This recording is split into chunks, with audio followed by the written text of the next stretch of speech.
नमस्कार। ओम त्र्यंबकं यजामहे सुगंधिं पुष्टिवर्धनम् उर्वारुकमिव बन्धनान् मृत्युर्मुक्षीये मामूर्तात्। नमस्कार, मु मिथुन तत्वमयी चैनल को आपण मानक स्वागत करुच्ची आ गोटे एपिसोड को। मो सहित आमर प्रिय गुरु भाई अच्छा, गुरु भाई को मैं स्वागत करवा। गुरु भाई प्रणाम। प्रणाम तत्वमयी चैनल को आपन को स्वागत। गुरु भाई आपण सहित मु बहुत चर्चा करिछि आमर आत्मज्ञान उपरे हो कि ठाकुरंग उपरे हो गुणी गाड़ी विषय भी हो।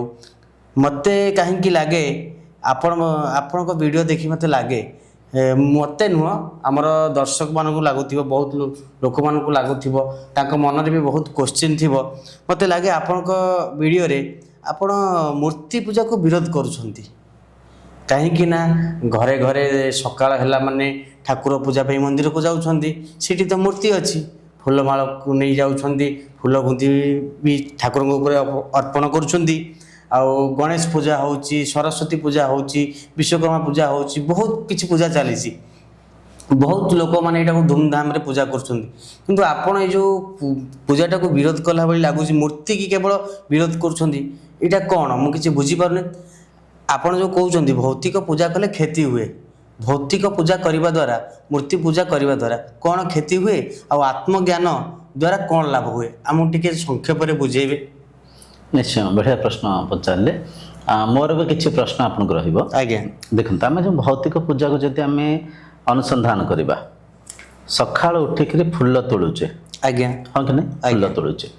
अच्छा फुल प्रकृति में गोटे बाहर फुटी फुल को जी भी देखिए मन गोटे संतोष जागृत हम आनंद जागृत हम आम से फुलटा को तोड़देले बुझीपार।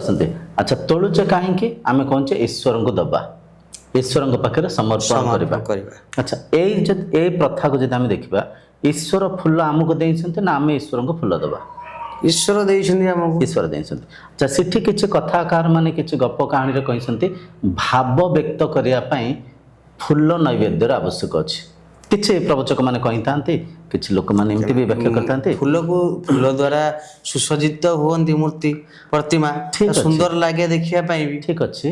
देखु गोटे कथा सुसज्जित हाँ ठीक अच्छे यहाँ ठीक अच्छे आम जो ईश्वर को निर्माण करछे से ईश्वर को आम सजेवाई आम कर। द्वितीय आम पूजार बहुत सारा जिनस को व्यवहार करता कौटू फल आनले कौटू चंदन आनिले कौटी धूप दीप कौटी कर्पूर विभिन्न वस्तु पदार्थ को आम एकत्र कर धन भी आमर खर्च होता है। द्वितीय हूँ से सब जिनस को संग्रह करने भी आम बहुत बल प्रयोग कर बुली था मार्केट किसी जिनस आप देखिए बहुत सारा उत्साह बाहर एमती लिखाई माने वज्रमूली हेले ही ए गच्छ हेले पूजाटा हो पारिबो से पत्र हेले ही पूजा हो पारिबो। आगे निश्चिंत एटा तो आमे करूचे ता पय भी विधि विधान हम सब खोजी खाजी कर आनुचे। अच्छा एते सब जिंस कला परे आम मन जदि ईश्वर किए धारणा नाही आम मन जदि काहा को पूजुचे से भाव नाही तांको चिन्हने ताले आमे भक्ति काहा को करबा। विवेक चूड़ामणि रे आदिगुरु शंकराचार्य एक सुंदर भाव में गोटे जगह कही बुझे विवेक चूड़ामणि भी बहुत सारा वीडियो अच्छी ये चैनल रे देखिपारे। गुरुदेव कही यज्ञर आयोजन होता है यज्ञर आयोजन होता समय यज्ञ कुंडर चारिपटे 4 जन शास्त्री बसी था चारि वेद को पढ़ी शास्त्री ऋग्वेद यजुर्वेद सामवेद अथर्ववेद 4 वेद को पढ़ी 4 जन शास्त्री यज्ञ कुंडर चारिपटे बसी था से शास्त्री को साहाय्य करने जड़े लेखा शास्त्री 3 जन लेखा स्वस्तिक था स्वस्तिक माने भक्त भक्त माने हाँ 12 जन भक्त था शिष्य था पूजारी 4 जन शिष्य 3 जन 12 जन माने 16 जन कर्ता कर्ती 18 जन बसिक यज्ञ आयोजन करते। अच्छा यज्ञ समय निर्धारित थाए कौन समय यज्ञ आरंभ हम कौन दिशा रे कौन शास्त्री मुह कर बसबे प्रथम कौन आहुति दिया बुझीपार प्रथम कौ मंत्र पढ़ा एते सब आयोजन करते बिचरा कहीं जानी ना ये यज्ञर आहुति क्या जी जाऊँगी किए से ईश्वर किए से ठाकुर काहांको आमे प्रार्थना करुचे काहांको आमे उपासना करुचे से कौंठी अछंती केमती अछंती कौं भावरे अछंती से कथा को आमे परखि न थाओ से कथा को आमे जानि न थाओ ताहाले आम से उपासना आम से यज्ञ प्रतिफलित हबो कि परिणाम मिलिबो कि ସେଥିପାଇଁ ତ କରାଯାଉଛି ପରିଣାମ ମିଳିବ ବୋଲି मिलुची कि आमे परखुचे कि ଦେଖନ୍ତୁ ମିଳିଆ ବିଶ୍ୱାସରେ ବାନ୍ଧି ହେଇଛି विश्वास बांधी ହେଇଛି ଆଜ୍ଞା। କିନ୍ତୁ ବିଶ୍ୱାସ ସାଙ୍ଗରେ ଆମେ ଅଜାଣତରେ ଅନ୍ଧବିଶ୍ୱାସ ଆଡ଼କୁ ଯାଉନି କି ନାଇଁ, ଏସବୁ କ'ଣ କରିବା ଠିକ ନୁହେଁ? ଦେଖନ୍ତୁ ହଁ ବଢ଼ିଆ ବଢ଼ିଆ ପ୍ରଶ୍ନ ପଚାରିଲେ ଦେଖନ୍ତୁ ସର୍ବପ୍ରଥମେ ଆମେ ସମସ୍ତେ ଜାଣିବା ଦରକାର ପୂଜାରେ କୌଣସି ଭୌତିକ ବସ୍ତୁ ପଦାର୍ଥର ଆବଶ୍ୟକ ନାହିଁ କୌଣସି ଆଡ଼ମ୍ବରର ଆବଶ୍ୟକ ନାହିଁ ନା ଫଳ ନା ପତ୍ର ନା ଫୁଲ ନା ଦୀପ କିଛି ଆବଶ୍ୟକ ନାହିଁ। ଠାକୁରଙ୍କୁ ପ୍ରସାଦ କ'ଣ ଦବା ଆମେ? ହଁ ସୁନ୍ଦର ପ୍ରଶ୍ନ ଆଜ୍ଞା। ପ୍ରସାଦ ଦେଖନ୍ତୁ ଆମେ ଯେଉଁ ଖାଦ୍ୟକୁ ଖାଉଛେ ହୁଁ ଖାଦ୍ୟ ଯଦ୍ୟ ଅନ୍ନ ଯଦ୍ୟ ପ୍ରସାଦ ତୁଲ୍ୟ କରିକି ଆମେ ଖାଇବା ଆମେ ଖାଉଛେ କିଏ ଖାଉଛନ୍ତି ଭିତରେ ବସିଥିବା ବ୍ରହ୍ମ ଖାଉଛନ୍ତି ଆଜ୍ଞା ଭିତରେ ବସିଥିବା ଆତ୍ମଦେବ ଖାଉଛନ୍ତି ଶରୀର ମନ୍ଦିର ମନ ଗର୍ଭଗୃହ ଆତ୍ମା ହିଁ ଈଶ୍ୱର ସେ ଭିତରେ ଅଛନ୍ତି ବାହାରେ ନାହାନ୍ତି ଆତ୍ମ ରୂପରେ ବ୍ରହ୍ମ ରୂପରେ ଭିତରେ ଅଛନ୍ତି ତ ତାଙ୍କୁ ଯେଉଁ କହିଲେ ପ୍ରସାଦ ଖୁଆଇବା ଆମେ ଯେଉଁ ଭୋଜନକୁ ଖାଉଛେ ସାତ୍विक भोजन खाइबा दरकार भोग नगेबा योग्य प्रसाद को आम खाइले तांको प्रसाद अर्पण करुचे देह देउल को सजाड़ी के रखिबा। अच्छा देखंतु भौतिक उपासना रे कौन होची आम आप देखिदेबे आज गोटे दिन आज संक्रांति आज मु भी आज्ञा ये क्वेश्चन रे आसुची मु भी देखिছি बहुत मंदिर रे आज बहुत भीड़ आज संक्रांति जानि आज्ञा संक्रांति तापरे सोमवार भी पानी ढोला दिन ता सहित मु देखिली बहुत पिला ओषा एमिति करिसंती पूरा काष्टा कौन सी पानी ग्रहण करूनांती राति पर्यंत एटा केते दूर ठीक ना उपवास ऊपर तो गोटे वीडियो हिंची से गोटे अलग टॉपिक हिंजो तापर हम कथा बा आज दिन को जब आम भाविबा।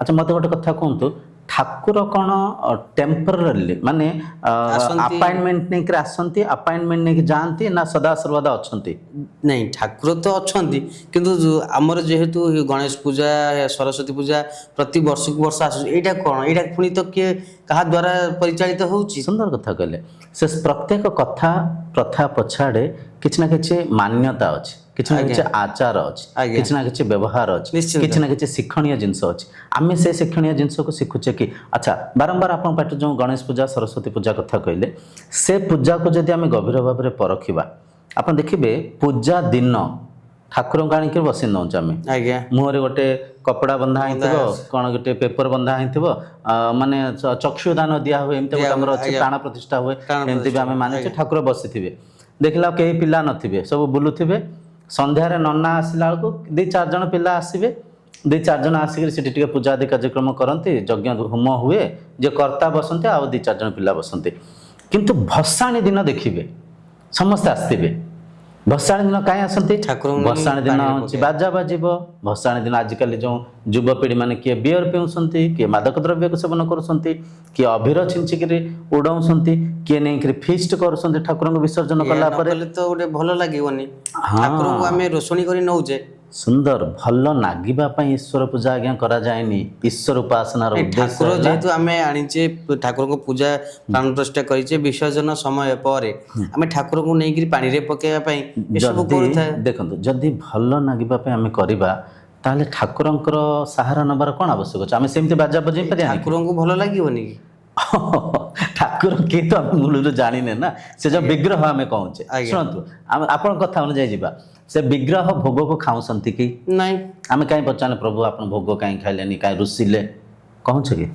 आमे शास्त्री को पचारुछ कि नना आपण तो आसिले आपण कहले भोग करिया आमे पंचामृत करलु आमे एते प्रकार भोग आइलु ठाकुर खाउनांती काई कि केने आमे तो जन्मरु देखि आसु ठाकुर किछि खांतीनी ताहले आमे मन को प्रश्न काहे पचारुने ये प्रश्न कहीं करूने जे ठाकुर भोग खाऊना आम कहीं भोग दौचे ठाकुर बसीसंती हलुनांती ताले जीवदान पाइला परे तांको भितर परिवर्तन कौन आसुची ठाकुर जीवदान प्रकृति रे पांती मंत्र द्वारा ना ना ये आम विश्वास आस्था रे मानिचे ठाकुर जीवित अछंती ठाकुर मृत्यु वस्तु नुहंती ठाकुर चैतन्य सत्ता जे चेतना जे चैतन्य सत्ता जे आत्मा जे ब्रह्म तांकु आमे जीवन दमा हला एटा हम अज्ञानता नहीं ठाकुर चक्षु दान दिया जाए ना कोन बुझी पालिनी आप टे स्पष्ट भाबे कहबे देखो ए जो प्रश्न आप एबे करसंती से प्रश्न आपण से पूजा समय रे काई करनांती आम भितर टे डर ना डर नुहे हम कहबे यदि प्रश्न कलु तमे किसी जानि न बोधे पागल पागल कहि पारंती सेति भाई हम डर रहउछ हम भितर निश्चिंत निश्चिंत आमे डरी जाउछ आज्ञा किंतु आमे देखा जाउछ ना नहीं भगवान आमे कहचे प्राण प्रतिष्ठा जे कौन से भगवान होंतु राम मंदिर प्रतिष्ठा हला भगवान रामचंद्रंकर गोटे मूर्ति स्थापन कले प्राण प्रतिष्ठा दिन लक्षाधिक टंका कोटी कोटी टंका गले कोटी कोटी टंका दान देले कोटी कोटी लोक जाएंगे से एकत्र रुंड अच्छा मते कहतो से राम को जो प्राण प्रतिष्ठा दिया गला से राम उठिक चालुसंती बुलुसंती नहीं नहीं ठाकुर अछंती बोली तो आमे विश्वास करूछु बोली आमे मूर्ति की हो कि जे कोनसी पर्व ठाकुरर किछि विधि अछि बोली तो आमे गणेश पूजा होउची कि सरस्वती पूजा होउची कि विधि पछाड़े किछि कथा अछि किछि मानिबार आचरण करियार किछि विषय आमे भी देखिछु पौराणिक चैनल जे चैनल माध्यम रे पौराणिक जो विषय वस्तु हुए ठाकुर ए सब काम करथारु से दिन गणेश को पूजा करला गणेश को से दिन तो आमे समस्त पूजा करि आसु ए दिन रे ए पंचमी रे एटा कोन केते दूर हाँ देखो गणेश पूजा ऊपर भी गोटे वीडियो हेंची ए चैनल रे अछि ताको देखि परबे मूल कथा अपन जो प्रश्न पचारले भौतिक पूजा करबा द्वारा क्षति कोन होछि मूर्ति पूजा करबा द्वारा क्षति कोन होछि आ आत्मज्ञान को शिखिकरी लाभ विधिवत शास्त्रवत साधना कले लाभ कोन होछि हम सेटा मुख्य कथा ता ऊपर चर्चा करबा देखंतु आमे समय को धन को प्रयोग करूचे आज जदि किछि एमितिया भी मठ मंदिर अछि आपण जदि जिबे जे देखिबे धवळेश्वर जेतर जिबे देखिबे किंबा कहिले किछि लोकन को टिके मन को कष्ट हो पुरी रे भी जदि देखिबे मां मंगला पखु जाई जदि देखिबे मां सारळांग पखु जाई देखिबे से मंदिर आगे रे पूजक माने ठिया हिसंती छक्कीकरी आपण अनुभव करसंती जान जान कोठी आइसंती कोन गा कोन करबे मते दियंतु मु पूजा करबी पूजार विधि हमें करूचे अच्छा अनेक समय को धन को आमे सिटी आस्था विश्वास रे खर्च करूचे पाहुचे कोन नहीं पाउछंती बोली तो जाउछंती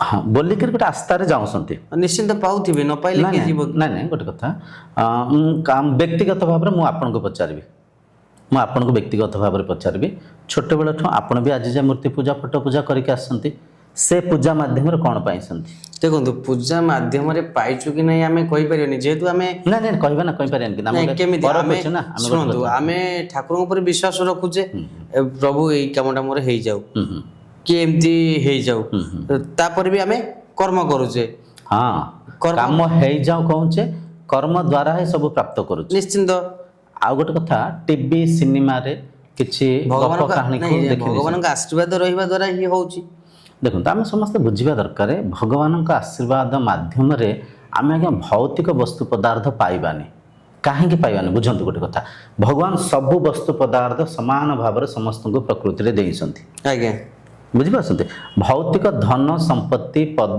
पदवी कौन सी वस्तु पदार्थ पाई जदि आम उपासना करछे आम वृथा समय को वेस्ट करछे कारण भौतिक वस्तु पदार्थ पूजार उद्देश्य नुह पूजारे पाइबा पई करिवार प्रयास नुह पूजार उद्देश्य है सत्य को चिन्हवा नित्य पदार्थ को चिन्हवा मत गोटे कथा कहतु अच्छा आम टिके अंतर्जात्रा भी करवा टिके आत्मज्ञान माध्यम भी किसी कथा को जानिबा जेतले आम विधिवत साधना करूथाउ शास्त्रवत साधना करूथाउ शास्त्रवत साधनार जो विधि प्रणाली लिखाई से प्रणाली को जब आम परखिबा सत्य कहवा अहिंसा करवा अहिंसा को आचरण करवा हिंसा करवानी अहिंसा को आचरण करवा अच्छा आमे सकाळे पूजा फूल देकर आमे ठाकुर को उपासना करछे से आमे ही आज तो संक्रांति बहुत लोग किछ आमिष खांतिनी काली परदिन छेली काटिबा कुकुड़ा काटिबा माछ मारिबा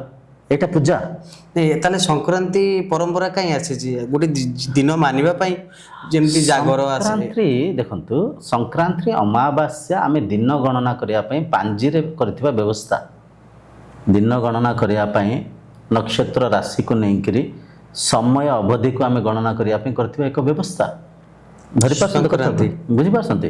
ତେଣୁକରି ଆମେ ଯଦି ମନ୍ଦିର ଭିତରେ ବି ବହୁତ ଲୋକ ମିଛ କହୁଛନ୍ତି ଜାଣିଛନ୍ତି, ବାହାରେ ତ ଛାଡ଼ନ୍ତୁ।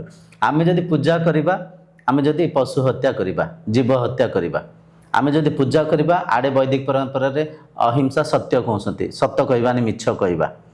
ଆମେ ଯଦି ଲୋଭ କରିବା, ମୋହ କରିବା, ବ୍ରହ୍ମଚର୍ଯ୍ୟକୁ ଆଚରଣ କରିବାନି, ଆମେ ଯଦି ଅସ୍ତେୟକୁ ଆଚରଣ କରିବାନି, ଅପରିଗ୍ରହକୁ ଆଚରଣ କରିବାନି, ଆମେ ଯଦି ଧାରଣା କରିବାନି, ଆମେ ଯଦି ଧ୍ୟାନସ୍ଥ ହେବା ପାଇଁ ଚେଷ୍ଟା କରିବାନି, ତାହେଲେ ହେବ କ'ଣ? ଆମ ଇନ୍ଦ୍ରିୟ ମନ ବହିର୍ମୁଖୀ ହେଇଯିବ। ଇନ୍ଦ୍ରିୟ ମନର ଗୋଟେ ସ୍ୱଭାବ। ଇନ୍ଦ୍ରିୟ କ'ଣ କହିଲେ ମୋତେ ଆଗ ଗୋଟେ କଥା କୁହନ୍ତୁ, ଇନ୍ଦ୍ରିୟ କାହାକୁ କହୁଛେ? ଆମର ଯୋଉ ମନର ସୁଖ ପାଇଁ ଯୋଉଟାକୁ ଆମେ କରୁଛେ। ନା ମନର ସୁଖ ପାଇଁ ନୁହଁ, ଶରୀରରେ 5ଟା ଜ୍ଞାନେନ୍ଦ୍ରିୟ, 5ଟା କର୍ମେନ୍ଦ୍ରିୟ ଅଛି। ଜ୍ଞାନେନ୍ଦ୍ରିୟ ହେଲା ଆଖି, ନାକ, ଜିଭ, କାନ, ତ୍ୱଚା। କର୍ମେନ୍ଦ୍ରିୟ ହାତ, ଗୋଡ଼, ପାଟି, ମଳଦ୍ୱାର, ମୂତ୍ରଦ୍ୱାର, ଏସବୁ ବି ଇନ୍ଦ୍ରିୟ କହୁଛନ୍ତି। ଇଏ ଇନ୍ଦ୍ରିୟ। ଆଚ୍ଛା, ଜ୍ଞାନେନ୍ଦ୍ରିୟ, କର୍ମେନ୍ଦ୍ରିୟ। ଆଚ୍ଛା ଆଚ୍ଛା, ଏ କଥା ବି ବହୁତ ଲୋକ ଜାଣି, ମୁଁ ତ ଜାଣିନଥିଲି ଆଜ୍ଞା। ବୁଝିପାରୁଛନ୍ତି? ଆଚ୍ଛା, ଇନ୍ଦ୍ରିୟଙ୍କର ସ୍ୱଭାବ ଆଖିକୁ ଦୃଶ୍ୟ ବାନ୍ଧୁଥାଏ, କାନକୁ ଶବ୍ଦ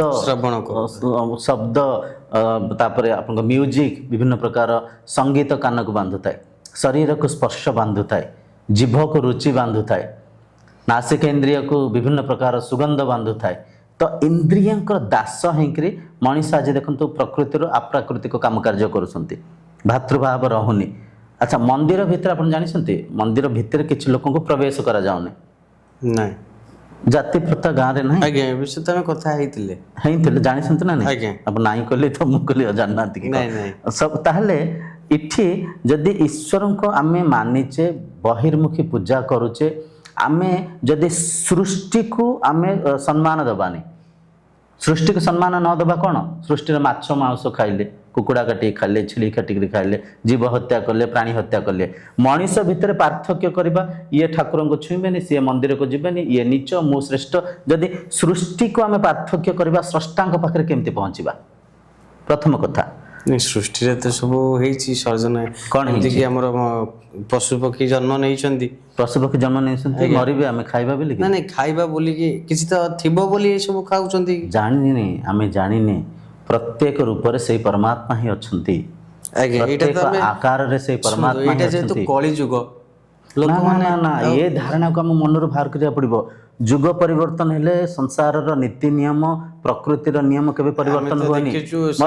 ଧାରାବାହିକ ଦ୍ୱାରା ଦେଖିଛୁ, ମାନେ ସତ୍ୟ ଯୁଗ ଥିବ, ତା ଭିତରେ ହଣା ହଣି ହେଇ ପଶି ମନ୍ତରା ପଶିକିରି କଳି ଯୁଗ ଷ୍ଟାର୍ଟ ହେଇଯିବ, ରାକ୍ଷସ ମାନେ ଆସି ଠିଆ ହେଇଯିବେ। ଏସବୁ ଧାରାବାହିକ ସମାଜକୁ ଅଧା ବାଟବଣା କରିଦେଇଛି। ମତେ ଗୋଟେ କଥା କୁହନ୍ତୁ, କଳି ଯୁଗରେ ଆମ୍ବ ଗଛରେ ଆମ୍ବ ଫଳୁଛି, ପଣସ ଫଳୁଛି? ଆମ୍ବ ଫଳୁଛି। ପ୍ରକୃତିର ଯୋଉ ନିୟମ ଅଛି, ଯୋଉ ବର୍ଷା, ଗ୍ରୀଷ୍ମ, ଯୋଉ ଆମେ ଖରା, ଏ ସବୁ କିଛି ପରିବର୍ତ୍ତନ ଅଛି? ଦେଖନ୍ତୁ, ପାଗ ଯେତେବେଳେ ପରିବର୍ତ୍ତନ ହେଇଯାଉଛି, ବର୍ଷା ଦିନେ ବର୍ଷା ହଉନି, ଲୋକମାନେ କହୁଛନ୍ତି ପାପ ଭାର ବଢିଯିବାରୁ ଏସବୁ। ନା, ପାପ ଭାର ବଢିଯିବାର କ'ଣ? ଆମେ ପ୍ରକୃତି ସାଙ୍ଗରେ ଖେଳୁଛେ, ଅନନେସେସାରୀ ଏକ୍ସପେରିମେଣ୍ଟ କରୁଛେ, ଆମେ ଯେଉଁ ଅଣୁ ପରୀକ୍ଷା କରୁଛେ, ପରମାଣୁ ପରୀକ୍ଷା କରୁଛେ, ସମୁଦ୍ର ଭିତରେ ବିଭିନ୍ନ ପ୍ରକାର ଜାହାଜ ଚାଲିଛି, ଫ୍ୟାକ୍ଟ୍ରି, ବିଭିନ୍ନ ପ୍ରକାର ଧୂଆଁ, ବିଭିନ୍ନ ପ୍ରକାର ପ୍ରଦୂଷଣକୁ ବଢ଼େଇକିରି ଆମେ ପ୍ରକୃତି ସହିତ ଖେଳିବାରୁ, ଆପ୍ରାକୃତିକ କାମ କାର୍ଯ୍ୟ କରିବାରୁ ଆଜି ଆମେ ସମୟରେ ଖରା ହଉନି, ସମୟରେ ବର୍ଷା ହଉନି, ସଠିକ ମାତ୍ରାରେ ବର୍ଷା ହଉନି, ଏସବୁ ଜିନିଷ ହଉଛି। ଆଜ୍ଞା, ବୁଝିପାରୁଛନ୍ତି ନା ନାଇଁ? ଆଜ୍ଞା, ଠିକ ଅଛି। ଆପଣ ଶୁଣନ୍ତୁ, ନାଇଁ ଶୁଣନ୍ତୁ, ଆମେ ମୂଳ କଥା ବୁଝୁଥିଲେ। ଆଜ୍ଞା, ଯେତେବେଳେ ଆମେ ଆତ୍ମଜ୍ଞାନର ପ୍ରଚାର କରିବା, ସବୁଠାରୁ ପ୍ରଥମ ଲାଭ ଆମେ ବୁଝନ୍ତୁ, ଆମେ ସମସ୍ତେ ଏକ, ଆମେ ସମସ୍ତେ ଅଭିନ୍ନ। ଭୌତିକର ଦ୍ୱାରା କ୍ଷତି କ'ଣ ହଉଛି? କ୍ଷତି, ଆମେ ସମୟକୁ ବୃଥା କରୁଛେ। ଆଚ୍ଛା, ସକାଳୁ ଉଠିଲେ ଦେଖିବେ ଲୋକମାନେ ଆ ବାଇରୁ ଫୁଲ ତୋଳିଲେ, ତା ବାଇରୁ ଫୁଲ ତୋଳିଲେ, କୋଉଠି ଫୁଲ କିଏ ନାହିଁ ବୋଲିକିରି ବ୍ୟାକୁଳ ହଉଛନ୍ତି। ଆଜି ସଂକ୍ରାନ୍ତି ଦେଖିବେ, ଘରେ କେହି ଜଳଖିଆ କରିଥିବେ କି ନାହିଁ ଠିକ ନାହିଁ, ଘରେ କାହାକୁ କିଛି ଭଲ ବ୍ୟବସ୍ଥା, ଘରେ କାହାକୁ କିଛି ଖାଇବା ପିଇବା ଦେଇଥିବେ କି ନାହିଁ ଠିକ ନାହିଁ, କିନ୍ତୁ ମନ୍ଦିରରେ ଯାଇ ଲାଇନ ଲଗାଉଛନ୍ତି। ଆଚ୍ଛା, ଟିକେ ପୂର୍ବରୁ ଆପଣ ନିଜେ ଏ କଥାକୁ କହିଛନ୍ତି, ମାନିବେ ଏ କଥାକୁ, ଆମେ ମନ୍ଦିର ଯାଉଛେ ଭୌତିକ ବସ୍ତୁ ପଦାର୍ଥ ପାଇବା ପାଇଁ, ଭୌତିକ ମାନେ ଯୋଉ କିଛି ଜିନିଷ ପାଇବା ପାଇଁ, ବସ୍ତୁ ପାଇବା ପାଇଁ, ବର ପାଇବା ପାଇଁ। ନାଇଁ, ଆମେ ତ ଭଗବାନଙ୍କୁ ପାଇବା ପାଇଁ କେବେ ଯାଇନେ ନା।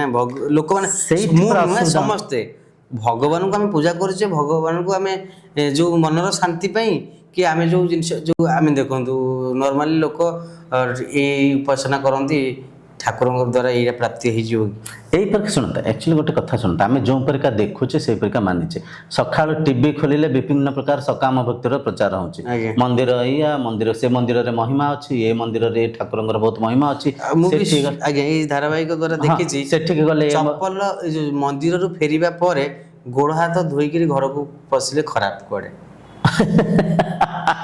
টিভিରେ ବି ମୁଁ ବି ଏଇଟାକୁ ମାନୁଛି ନାଇଁ ନାଇଁ ଠିକ ଅଛି ଶୁଣନ୍ତୁ ଆମେ ଯାହା ଦେଖୁଛେ ସେ ମାନୁଛେ କିନ୍ତୁ ଯାହାକୁ ମାନିଛେ ତାକୁ ପରଖିବାର ବି ଆବଶ୍ୟକ ଅଛି ତାକୁ ଦେଖିବାର ବି ଆବଶ୍ୟକ ଅଛି କାହିଁକିନା ନ ପରଖିଲେ ଅନ୍ଧବିଶ୍ୱାସରେ ଆମେ ବାନ୍ଧିକି ରହିବା ଆଚ୍ଛା ଆମେ ସର୍ବପ୍ରଥମେ ଏ କଥାକୁ ଆପଣ ମାନିଛନ୍ତି ଆମେ ଈଶ୍ୱର ପ୍ରାପ୍ତି କରିବା ପାଇଁ ମନ୍ଦିର ଯାଉନେ ଈଶ୍ୱରଙ୍କ ଠାରୁ କିଛି ପାଇବା ପାଇଁ ଯାଉଛେ ଈଶ୍ୱରଙ୍କୁ ସେଠି ଶାନ୍ତି ମିଳିବା ପାଇଁ ଯାଉଛେ ନା ଶାନ୍ତି ତ ଠିକ ଅଛି ଶାନ୍ତି ତ ମିଳିବ ଈଶ୍ୱରଙ୍କୁ କିଛି ନିଶ୍ଚିନ୍ତ ଏଇଟା ସମସ୍ତେ ଆମେ ଶାନ୍ତି ତ ଠିକ ଅଛି ଏଇଟା ଗୋଟେ ଆମର ଉଦ୍ଦେଶ୍ୟ ରହୁଛି ଈଶ୍ୱର ପ୍ରାପ୍ତି ନୁହଁ ପ୍ରଥମ ଦ୍ୱିତୀୟ ହେଲା ଆମ ଏ ଯେଉଁ ସକାମ ଭକ୍ତିକୁ ନେଇକରି ବିଭିନ୍ନ ପ୍ରକାର ଆଡ଼ମ୍ବର ଚାଲିଛି ବିଭିନ୍ନ ପ୍ରକାର ଠକାମି ବି ଚାଲିଛି କେଉଁଠି ମନ୍ତ୍ର ବିକ୍ରି ଚାଲିଛି କେଉଁଠି ତନ୍ତ୍ର ବିକ୍ରି ଚାଲିଛି କେଉଁଠି ଆପଣ ଜାଣିଛନ୍ତି କେଉଁଠି କାହା ଦେହ ଖରାପ କୁହାଯାଉଛି ମହାମୃତ୍ୟୁଞ୍ଜୟ ପୂଜା ମନ୍ତ୍ର ପାଠ କଲେ ଦେହ ଭଲ ହେଇଯିବ ଏମିତି ବି ହଉଛି ଦେଖିଛୁ ଜାଣିଛନ୍ତି ଏ କଥା ଶୁଣିଛନ୍ତି ଆଚ୍ଛା ଗୋଟେ କଥା ଯେଉଁ ମୁହୂର୍ତ୍ତରେ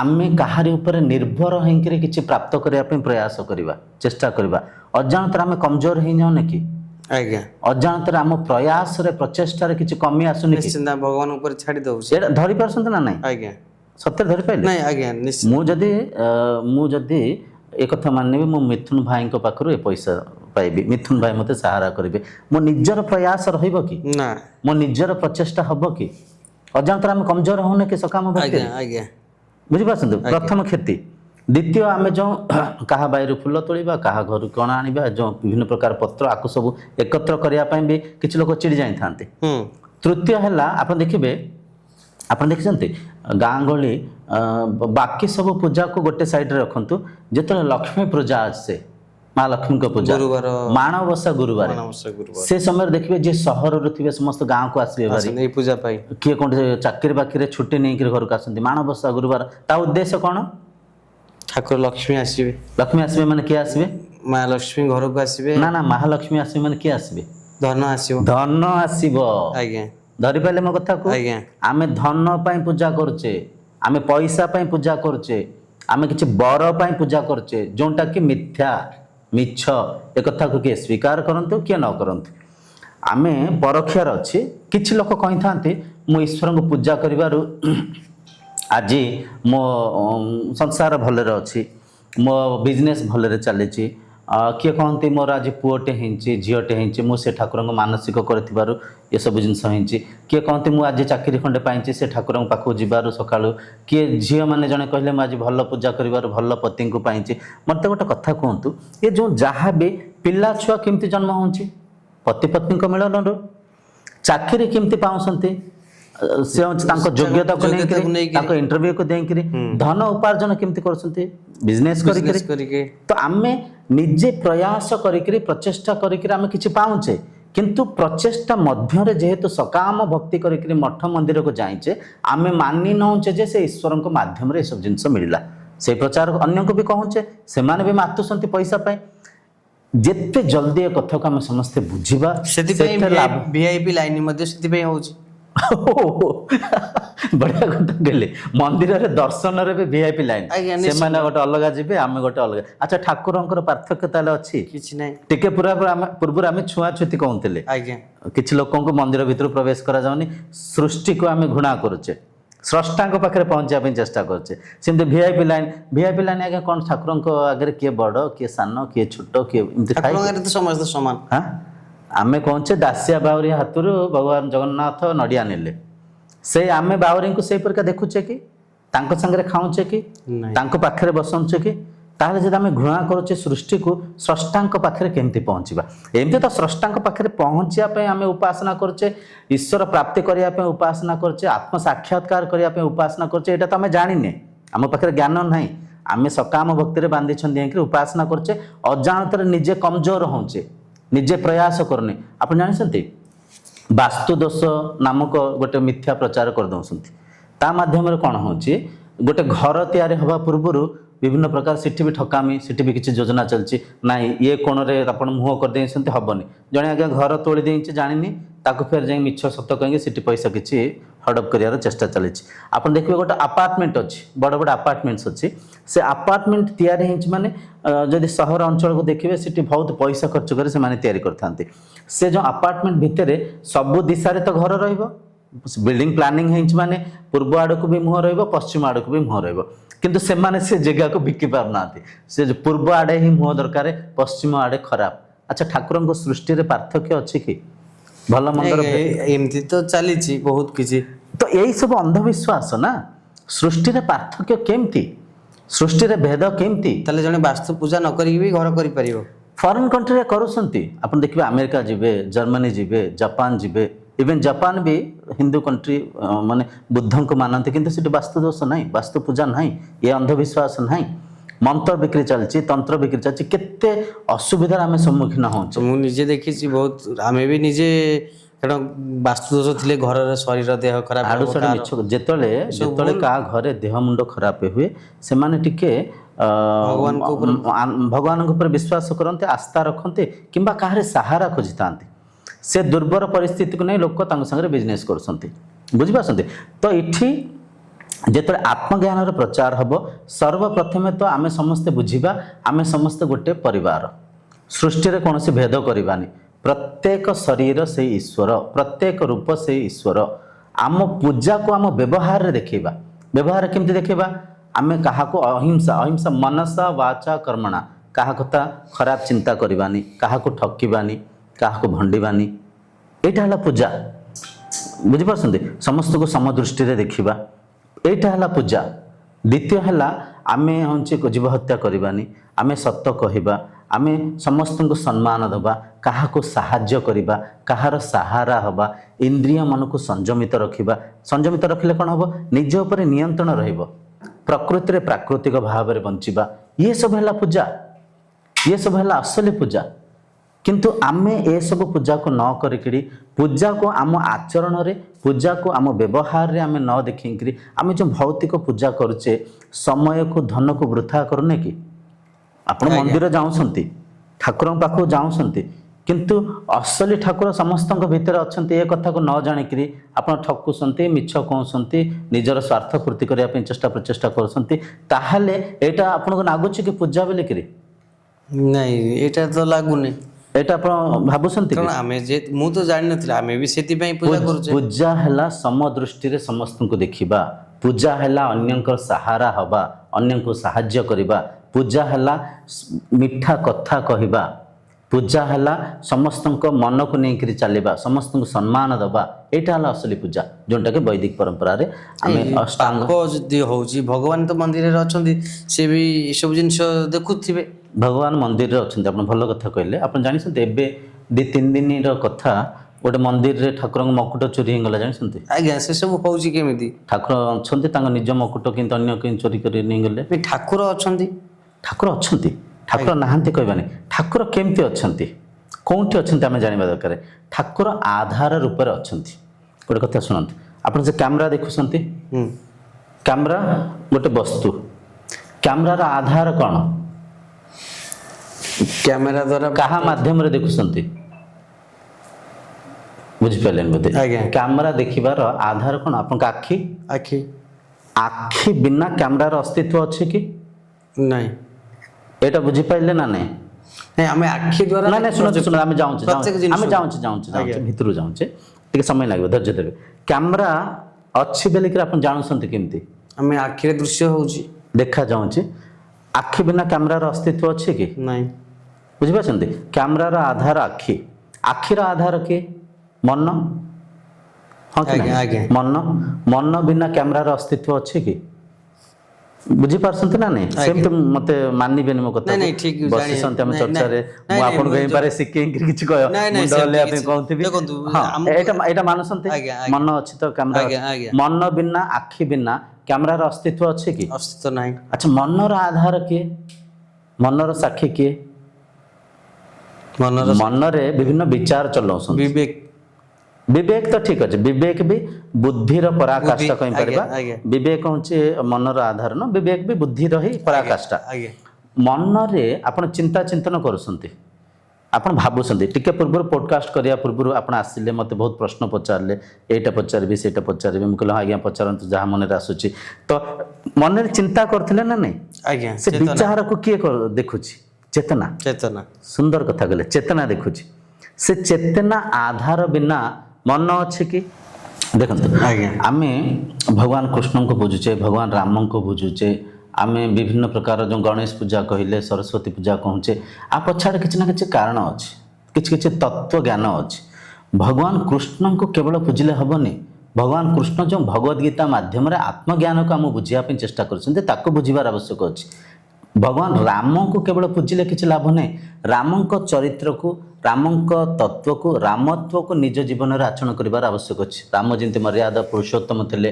तांको आचरण तांको व्यवहार तांको जहाँ भी काम कार्य करथिले राम जेंति सीता को अग्नि परीक्षा देबा कहिथिले साडू जिबेनी अग्नि परीक्षा देबा पय जाइथिले अग्नि परीक्षा आपण निजको भी देबा पड़िबो निजे रामत्वर चरित्र थिले आपण आपनक पत्नी को अग्नि परीक्षा देबा पूर्व निजको भी परीक्षा देबा पड़िबो अच्छा निजको रामन को परीक्षा रखा को पड़िबो बुझि पारे ना नहीं देखो एटा बहुत सीरियस कथा एटा जे जोक कथा न हम जो विषय को चर्चा होचे बहुत गभीर कथा आमे मंदिर को जाउचे मठ को जाउचे आमे जदि जानिने मंदिर को जिबार उद्देश्य कोन केते बड़ माने स्कैम चली बुझि परसंते आमे जदि ईश्वर असल ईश्वर को नुचेकरी आमे निर्माण करथिबा ईश्वर को देखेकरी जदि सिटी बिजनेस चलिबो ताले केते बड़ ठकामी चले बुझी परसंत ना नहीं कथा कथा बहुत गांभीर्य कथा अछि गांभीर्य कथा निश्चय तो आत्मज्ञान को जेतरा आपण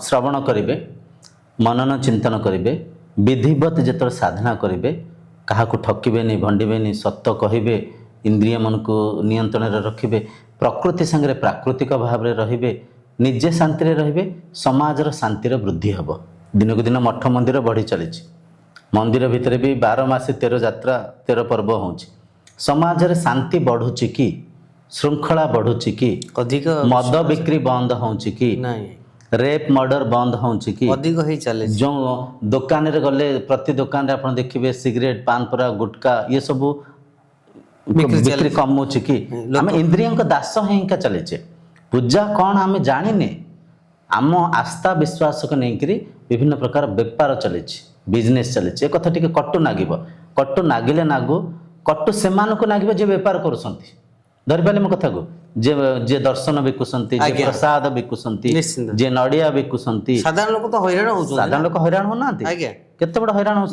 आज गोटे संक्रांति घरे हेई पारे बहुत माँ भणी माने निजे जलखिया करिकरी काहाको दौन नथिबे बहुत माँ मान समस्त कथा कहनी अधिकांश लोक देखिए सासु बहु मझे कलिकलह पति पत्नी भीतर कलिकलह भाई भाई भीतर ईर्षा हिंसा आमे सकाळ दौड़ुचे संक्रांति पूजा करबा आमे दौड़ुचे बोलबम पानी नहीं आम भीतर संयमता रहुची कि मनीष पड़िया वृद्धि करुचे कि समदृष्टि रहुचे कि समस्त को से ईश्वर भाव में देखुचे कि वैदिक परंपरा जो अष्टांग योग जो साधना सब नेखाई ताको आम आचरण करुचे कि आम मन इंद्रिय पवित्र रहुचे कि जदि आम पचारिबा निहायती आम विवेक हिंकरी परखि पारिबा ईश्वर का आस्था विश्वास को लेकर विभिन्न मठ मंदिर रे बेपार चली बिजनेस चली से दाता माने से जो अनुष्ठान जो गढ़ी से माने तो लाभ पाउछंती किंतु भितरा भक्त निजरे बळी माने निज मझिरे बळी देन दउछंती बळी पडुछंती आज्ञा धरि पारला नै तन करी जेतले आमे जेतले छोट पिलांको आत्मज्ञान को सिखेइबा ब्रह्म विद्या को सिखेइबा छोट बेले ठर आजकल सोशल मीडिया रे प्रलोभन रे आसिक पिला माने देखंतु कोन करूछंती बुझी पाछंती निजे बा हेंकरी घर द्वार छाड़ी पळेबा ईश्वर तुल्य माँ बापा को बहुत लोक अच्छे देखिए पचार नथिबे वृद्धाश्रम रे रखिथिबे आडे वैष्णो माता आडे केदारनाथ बद्रीनाथ बुलुथिबे सेटा पूजा पूजा है माँ बापा को सम्मान करवा माँ बापा को मुंडिया मारिबा आम चतुर्पा भाई को सम्मान करवा भौणी को श्रद्धा करवा पति पत्नी भितर निष्काम प्रेम को रखिबा एटा हला पूजा आज्ञा अति सुंदर कथा आम निज जहाँ भी देखो आप जहाँ भी प्रोफेशन करुँच आप जन डॉक्टर अच्छा आप जब पेशेंट को से ब्रह्म भाव में देखिए ସେ ନିଜ ପରିକା ଦେଖିକିରି ତାଙ୍କୁ ସାହାଯ୍ୟ କରିବେ, ସେଟା ବିରାଟ ପୂଜା। ପୂଜା ଆପଣ ଯଦି ଓକିଲ ଅଛନ୍ତି, ଆପଣ ପାଖକୁ କିଏ କେସ୍ ଆଣିକରି ଆସିଛନ୍ତି, ତାଙ୍କ ଅସୁବିଧା ଅଭାବକୁ ଦୂର କରିବା ପାଇଁ ଆପଣ ନ୍ୟାୟ ପକ୍ଷରେ ଯଦି ଲଢୁଛନ୍ତି, ସେଇଟା ହେଲା ବିରାଟ ପୂଜା। ଆପଣ ଯଦି ଗୋଟେ ଦୋକାନୀ ଅଛନ୍ତି, ଉଚିତ ମୂଲ୍ୟରେ ସବୁ ଜିନିଷକୁ ବିକୁଛନ୍ତି, ସେଇଟା ହେଲା ବିରାଟ ପୂଜା।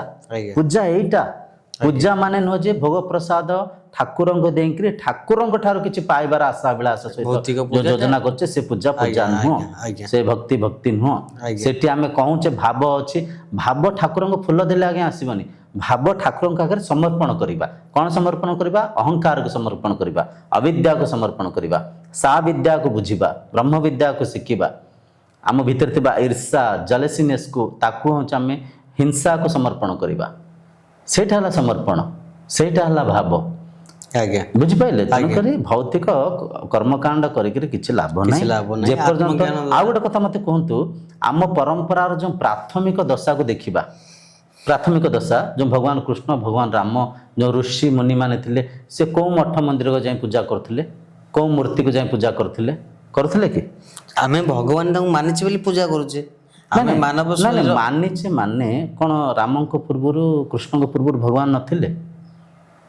ଥିଲେ ନା ନାଇଁ? ତାଙ୍କୁ ସମ୍ମାନ କରୁଥିଲେ। କାହାକୁ ପୂଜୁଥିଲେ? ଯିଏ ତାଙ୍କ ପୂର୍ବରୁ ଥିଲେ। କାହାକୁ ପୂଜୁଥିଲେ? କିଏ ଥିଲେ? ବୈଦିକ ବିଧିରେ ପୂଜା ଚାଲିଥିଲା। କୃଷ୍ଣ ରାମ ହେଉଛନ୍ତି ତ ଗୋଟେ ବ୍ରହ୍ମ। କୃଷ୍ଣ ରାମଙ୍କ ଭିତରେ ଯେଉଁ ବ୍ରହ୍ମ ଅଛନ୍ତି, ଆପଣଙ୍କ ଭିତରେ ବି ସେଇ ବ୍ରହ୍ମ ଅଛନ୍ତି। ଏଠି ଗୋଟେ କଥା ଦେଖନ୍ତୁ, ଯୁଗ ନାଁ ଚେଞ୍ଜ ହେଇଛି, ଯୁଗ ନାଁକୁ ଆମେ ପରିବର୍ତ୍ତନ କରିଛେ, କିଛି ଚେଞ୍ଜ ହେଇନି। ସେଇ ପ୍ରକୃତି, ସେଇ ପ୍ରକୃତିର ନିୟମ, ସେଇ ଇନ୍ଦ୍ରିୟ, ସେଇ ଶରୀର, ସେଇ ଇନ୍ଦ୍ରିୟଙ୍କର ସ୍ୱଭାବ, ସେଇ ମନର ବୃତ୍ତି, ସେଇ ସଂସାର, ସେଇ ସବୁ କିଛି। ସେଇ ତୃତୀୟ ଯୁଗରେ ମରାମରି ହଉଥିଲେ, ଦ୍ୱାପର ଯୁଗରେ ମଧ୍ୟ ହଉଥିଲେ। ନାଇଁ, ଯୁଦ୍ଧ ଆଡକୁ କାହିଁ ଯାଉଛନ୍ତି? ଯୁଦ୍ଧ କଥା ନ, ଗଣ୍ଡଗୋଳ ହିଂସା ଥିଲା। ସବୁ ଯୁଗରେ ଅଛି। ସତ୍ୟ ଯୁଗରେ, ଦ୍ୱାପର ଯୁଗରେ, ତ୍ରେତା ଯୁଗରେ, ସବୁ ଯୁଗରେ ରାମ ଥିଲେ ତ ରାବଣ ବି ଥିଲେ, କୃଷ୍ଣ ଥିଲେ ବି ତ କଂସ ବି ଥିଲେ। ଆଜ୍ଞା, ବୁଝିପାରୁଛନ୍ତି? ସବୁ ଯୁଗରେ ଭଲ ଥିଲା, ମନ୍ଦ ଥିଲା। ଯୁଗ ପରିବର୍ତ୍ତନ ହେଇଛି, ମିଥ୍ୟାରେ ଏଟା ଗୋଟେ ପ୍ରଚାର ଚାଲିଛି। ଯାହା ପରିବର୍ତ୍ତନ ହେଲେ ବି ସାଧନାର ବିଧି ପରିବର୍ତ୍ତନ ହେଇନି, ଆମ ପରମ୍ପରା ପରିବର୍ତ୍ତନ ହେଇନି, କିଛି ପରିବର୍ତ୍ତନ ହେଇନି। ଆତ୍ମଜ୍ଞାନ ନିହାତି ଆବଶ୍ୟକ। ଆତ୍ମଜ୍ଞାନ ନିହାତି ଆବଶ୍ୟକ ଅଛି। ଯେଉଁ ଜ୍ଞାନର ପ୍ରଚାର ହେଲେ, ଯେଉଁ ବ୍ରହ୍ମ ବିଦ୍ୟାର ପ୍ରଚାର ହେଲେ, ଆମେ ସମସ୍ତେ ଆଉ ଥରେ ଶୃଙ୍ଖଳିତ ରହିବା। ଆମ ମନ, ଆମ ବୁଦ୍ଧି, ଆମ ମାନେ ଇନ୍ଦ୍ରିୟ ଆଉ ଥରେ ଶୁଦ୍ଧ ହେବ, ସ୍ୱଚ୍ଛ ହେବ, ନିର୍ମଳ ହେବ। ପ୍ରକୃତି ସାଙ୍ଗରେ ପ୍ରାକୃତିକ ଭାବରେ ଆମେ ରହିବା, ଶରୀର ଆରୋଗ୍ୟ ରହିବ, କାହାକୁ ଠକିବାନି, ଭଣ୍ଡିବାନି। ଆଜିକାଲି ଦେଖନ୍ତୁ, ଦିନକୁ ଦିନ ଛୋଟ ଛୋଟ ପିଲାମାନେ ନିଶାଗ୍ରସ୍ତ ହେଇକିରି, ଛୋଟ ଛୋଟ ପିଲାମାନେ ମୌଥିନର ମାନେ ସେ ଆକାଂକ୍ଷାରେ ଘର ଛାଡ଼ିକିରି ପଳେଇବା, କେତେ ଅସୁବିଧା ଅଭାବରେ ଆମେ ସମସ୍ତେ ଯାଉଛେ। ଆମେ ବିଭିନ୍ନ ପ୍ରକାର ବମ୍, ବିଭିନ୍ନ ପ୍ରକାର ହସ୍ତ୍ରଶସ୍ତ୍ର ନିର୍ମାଣ କରୁଛେ ମଣିଷ ସମାଜକୁ ବିନାଶ କରିବା ପାଇଁ। ତେଣୁକରି ଆତ୍ମଜ୍ଞାନର ଯେତେବେଳେ ପ୍ରଚାର ହେବ, ଆମେ ସମସ୍ତେ ଯେତେବେଳେ ଏ କଥାକୁ ଜାଣିବା, ବୁଝିବା, ପରଖିବା, ଯେଉଁ ଆତ୍ମା ମୋ ଭିତରେ, ସେଇ ଆତ୍ମା ଆପଣଙ୍କ ଭିତରେ, ସେଇ ଆତ୍ମା ପ୍ରତ୍ୟେକ ଶରୀର ଭିତରେ। ତ ଅସଲି ପୂଜା ହେଲା ଜୀବ ହତ୍ୟା ନ କରିବା, ମାଛକୁ ବି ନିଜ ପରିକା ଦେଖିବା, କୁକୁଡ଼ାକୁ ବି ନିଜ ପରିକା ଦେଖିବା। ଗୋଟେ ଗାଈକୁ ଗୋମାତା କହୁଛେ, ବେକରେ ପଘା ବାନ୍ଧିକିରି ଆମେ ଘରେ ତାଙ୍କୁ ବାନ୍ଧିଛେ, ଏଇଟା ପୂଜା? ଆଜ୍ଞା, ଏଇଟା ମାଆକୁ ଦଉଥିବା ସମ୍ମାନ। ତେଣୁକରି ଅସଲି ପୂଜା ହେଲା ଅନ୍ତର୍ଯାତ୍ରା କରିବା, ସତ୍ୟକୁ ଚିହ୍ନିବା। ପୂଜା ହେଉଛି ଏକ ଅନୁସନ୍ଧାନ, ନିତ୍ୟ ଅନିତ୍ୟକୁ ପାର୍ଥକ୍ୟ କରି ନିତ୍ୟ ପଦାର୍ଥକୁ ଚିହ୍ନିବା ପାଇଁ କରୁଥିବା ପ୍ରୟାସ। କର୍ମ ସହିତ ଏସବୁ କରିବା ଦରକାର। କର୍ମ କରିବା ଦରକାର। ନିଜ କର୍ମ କରିକିରି ଯଦି ଆମେ ଭୌତିକ ବସ୍ତୁ ପଦାର୍ଥ ପାଇବା ପାଇଁ ଚାହୁଁଛେ, ଭୋଗ ପ୍ରସାଦ ମାଧ୍ୟମରେ ପାଇବାନି, ନିଜେ କର୍ମ କରିକିରି, ନିଜେ ଚେଷ୍ଟା କରିକି, ନିଜେ ପ୍ରଚେଷ୍ଟା କରି ପାଇବା। ଦ୍ୱିତୀୟ, ଯେଉଁ ଆମେ ଯେଉଁ ପୂଜାକୁ ମାଧ୍ୟମ କରିଛେ, ପୂଜା ହେଲା ଶାସ୍ତ୍ରକୁ ପଢ଼ିବା, ପୂଜା ହେଲା ଶାସ୍ତ୍ର ମାଧ୍ୟମରେ ଯାହା ସବୁ ଆମକୁ ମାର୍ଗଦର୍ଶନ କରାଯାଉଛି ତାକୁ ଜୀବନରେ ଆଚରଣ କରିବା। ପୂଜା ହେଲା ଆମେ ଧାରଣା କରିବା, ଆମେ ସ୍ୱାଧ୍ୟାୟ କରିବା, ନିଜକୁ ଚିହ୍ନିବା ପାଇଁ। ଅନ୍ନମୟ କୋଷ, ପ୍ରାଣମୟ କୋଷ, ମନୋମୟ କୋଷ, ବିଜ୍ଞାନମୟ କୋଷ, ଆନନ୍ଦମୟ କୋଷ, ତାପରେ ବ୍ରହ୍ମ। ଅନ୍ତର୍ଯାତ୍ରା କରିବା, ସ୍ୱାଧ୍ୟାୟ କରିବା, ପ୍ରକୃତିର ସମ୍ମାନ ଦେବା ହେଲା ପୂଜା, ସମଦୃଷ୍ଟିରେ ସମାଜକୁ ଦେଖିବା ହେଲା ପୂଜା, ଅହିଂସାକୁ ଆଚରଣ କରିବା ହେଲା ପୂଜା। ଇଏ ସବୁ ହେଲା ପୂଜା। ଇଏ ସବୁ ପୂଜା ମାଧ୍ୟମରେ ପ୍ରତ୍ୟେକ ପ୍ରାଣୀ ଉପକୃତ ହେବେ। ଆଜ୍ଞା, ବୁଝିପାରୁଛନ୍ତି? ପ୍ରକୃତିର ସୁରକ୍ଷା କରିବା, ଏଇଟା ହେଲା ପୂଜା। ଧନ୍ୟବାଦ ଗୁରୁ ଭାଇ। ଗୁରୁ ଭାଇ, ଜଣେ ଆତ୍ମଜ୍ଞାନ ମାର୍ଗକୁ କିପରି ଆସିପାରିବ? ଆମେ ଆଉ ଗୋଟେ ଇଏରେ ଚର୍ଚ୍ଚା ହେବା। ଆଜି ଟିକେ ଭିଡ଼ିଓ ବହୁତ ଲମ୍ବା ହେଇଗଲେ। ଧନ୍ୟବାଦ ଗୁରୁ ଭାଇ। ଏଇଟା ବୁଝିପାରିଲେ ନା? ଆଜ୍ଞା ଆଜ୍ଞା, ନିଶ୍ଚିନ୍ତ। ବହୁତ ସୁନ୍ଦର କଥା ଉପସ୍ଥାପନ କିଛି ଲୋକ ଦେଖନ୍ତୁ କିଛି ଲୋକ ଖରାପ ଲାଗିପାରେ ଲାଗିଲେ ମଧ୍ୟ ଦେଖନ୍ତୁ ମୁଁ କହିବା କଥା ଆପଣ ତର୍ଜମା କରନ୍ତୁ। ଆପଣ ଯେ ଶାସ୍ତ୍ରରେ ଈଶ୍ୱରଙ୍କର ବ୍ୟାଖ୍ୟା କଣ କରାଯାଇଛି, ଈଶ୍ୱରଙ୍କୁ ଆତ୍ମା ରୂପରେ ବର୍ଣ୍ଣନା କରାଯାଇଛି, ଈଶ୍ୱରଙ୍କୁ ସଚ୍ଚିଦାନନ୍ଦ ସ୍ୱରୂପ କୁହାଯାଇଛି, ଈଶ୍ୱରଙ୍କୁ ଆମେ ନିର୍ମାଣ କରିପାରିବାନି, ଈଶ୍ୱର ସୃଷ୍ଟିକୁ ନିର୍ମାଣ କରିଛନ୍ତି ଏ କଥା କୁହାଯାଇଛନ୍ତି, ଆତ୍ମା ରୂପରେ ପ୍ରତ୍ୟେକ ଶରୀର ଭିତରେ ଈଶ୍ୱର ଅଛନ୍ତି ଏ ବର୍ଣ୍ଣନା ଅଛି। ଆମେ ଶାସ୍ତ୍ର ପଢୁନେ, ଆମେ ବେଦ ପଢୁନେ, ଆମେ ଉପନିଷଦ ପଢୁନେ, ଅନ୍ଧବିଶ୍ୱାସରେ ଯିଏ ଯାହା କହିଦେଲା ମାନି ନେଉଛେ, ଯାହା ମାଧ୍ୟମରେ ବିରାଟ ବେପାର ଚାଲିଛି। ମନରେ ଭୟ ରହୁଛି, ମନରେ ତା ଦ୍ୱାରା ବି ଆପଣଙ୍କୁ ଭୟ ରକ୍ଷାର ଆଜ୍ଞା ଆବଶ୍ୟକ ନାହିଁ। ଆଜ୍ଞା ଈଶ୍ୱର କାହାରି ଅହିତ କରନ୍ତିନି, ବୁଝିପାରୁଛନ୍ତି। ଈଶ୍ୱର ଅକର୍ତ୍ତା ଭାବରେ ଇନ୍ଦ୍ରିୟ ମନର ଉର୍ଦ୍ଧ୍ୱରେ ଅଛନ୍ତି, ଆଧାର ରୂପରେ ଅଛନ୍ତି। ଲୋକମାନେ ତ ସତ୍ ମାର୍ଗକୁ ମାନିବାକୁ ବହୁତ କଷ୍ଟ ଆମେ ଭାବି ନେଇଛେ ଆଜ୍ଞା। ମତେ ଗୋଟେ କଥା କୁହନ୍ତୁ, ମିଛ କହିବା ସହଜ ନା ସତ କହିବା ସହଜ? ସତ କହିବା ସହଜ, କିନ୍ତୁ ଆମେ ସେଇଟାକୁ ମାନି ନେଇଛେ ଯେ ଲୋକମାନେ ବର୍ତ୍ତମାନ ଯୋଉ ଯୁଗ ଚାଲିଛି, ଲୋକ କହୁଛନ୍ତି ଏଇ ଯୁଗରେ ତୁମେ ସତ କହିଲେ ହଇରାଣରେ ପଡିବ। ମିଛ ମାଇଣ୍ଡ ସେଟ୍ ହେଇଯାଇଛି ସେମିତି। ସତ କହିଲେ ହଇରାଣ କେମିତି? ମିଠା ଖାଇବେ ଆପଣଙ୍କୁ ଖଟା ଲାଗିବ, ଗଲେ ଲାଞ୍ଚ, ଯୋଉଠି ଗଲେ ଇଏ ସବୁ କେମିତି ହବ? ନିଜକୁ ଆମେ ସୁଦୃଢ ରଖିବା, ନିଜକୁ ସତ୍ମା। ସମସ୍ତେ ସିନା ସୁଦୃଢ ରହିଲେ ଏସବୁ ଜିନିଷ ହେଇପାରିବ। ଧୀରେ ଧୀରେ ସୁଦୃଢ ହବା କେମିତି? ଜ୍ଞାନର ଆବଶ୍ୟକ ଅଛି, ଆତ୍ମଜ୍ଞାନର ଆବଶ୍ୟକ ଅଛି, ବ୍ରହ୍ମ ବିଦ୍ୟାର ଆବଶ୍ୟକ ଅଛି। ମନ ପବିତ୍ର ହବ କେମିତି? ମନ ପରିବର୍ତ୍ତନ ହବ କେମିତି? ଯେତେବେଳେ ଆମେ ଜାଣିବା କର୍ମଫଳ ସିଦ୍ଧାନ୍ତକୁ ଆମେ ଏଇଠି ହିଁ ଭୋଗିବା, ଯେତେବେଳେ ଆମେ ଏ କଥାକୁ ବୁଝିବା ସ୍ୱର୍ଗ ନର୍ଗ କୋଉଠି ଅଲଗା ନାହିଁ, ଏଇଠି ହିଁ ଅଛି। ସ୍ୱର୍ଗ ମାନେ ଶାନ୍ତି, ଆନନ୍ଦ, ପବିତ୍ର, ନରକ ମାନେ ଦୁଃଖ, ଯନ୍ତ୍ରଣା, ପୀଡ଼ା, ସବୁ ଏଇଠି ଅଛି। ଯେତେବେଳେ ଏ ସତ୍ୟର ସଠିକ ପ୍ରଚାର ହବ, ମନ ଭିତରେ ଭୟ ଜାଗୃତ ହବ, ମୁଁ ଯଦି କୁକର୍ମ କରିବି ସେ କୁକର୍ମର ଫଳ ଏଇଠି ଭୋଗିବି, ନରକ ରୂପରେ ଏଇଠି ମୁଁ ପୀଡ଼ା ପାଇବି। ଏଇଠି ପାଉଛନ୍ତି, ନିଶ୍ଚୟ ପାଉଛନ୍ତି, ନିଶ୍ଚୟ ପାଉଛନ୍ତି। ବହୁତ କମ, ଆଉ ସମୟ ନାହିଁ। ଅଳ୍ପ ଅଳ୍ପ ଛୋଟ ଛୋଟ ଭିଡ଼ିଓ କରିବା, କାହିଁକି ବଡ଼ ଭିଡ଼ିଓ ଦେଖିବା ପାଇଁ ଲୋକଙ୍କୁ ଟିକେ ଧୈର୍ଯ୍ୟ ବି ନାହିଁ। ଆମେ ଯୋଉ ସାଧନା ଚେତନାର କାମ କରୁଛେ ଏଇଟା ବହୁତ ଭଲ କଥା। ଧନ୍ୟବାଦ ଗୁରୁ ଭାଇ। ଗୁରୁ ଭାଇ ଆପଣଙ୍କୁ ବୁଝେଇଲେ ଭୌତିକ ପୂଜା ଦ୍ୱାରା କ'ଣ କ୍ଷତି ହୁଏ, ଆଉ ଜ୍ଞାନ ଆତ୍ମଜ୍ଞାନ ଦ୍ୱାରା କ'ଣ ଲାଭ ହୁଏ। ତେଣୁ ଆପଣମାନେ କମେଣ୍ଟ ମାଧ୍ୟମରେ ଜଣାଇବେ ଏଇଟା ଠିକ୍ କଥା କହିଲେ ଗୁରୁ ଭାଇ, କି ଆପଣ ଏଇଟାକୁ କିପରି ଭାବରେ ଆପଣଙ୍କ ଦ୍ୱାରା ପରିଚାଳିତ କରିବେ ସେଇଟା ଆପଣଙ୍କ ଉପରେ କମେଣ୍ଟ ମାଧ୍ୟମରେ ଜଣାଇବେ। ଏତିକି କହି ଏପିସୋଡ଼କୁ ଶେଷ କରୁଛୁ। ନମସ୍କାର।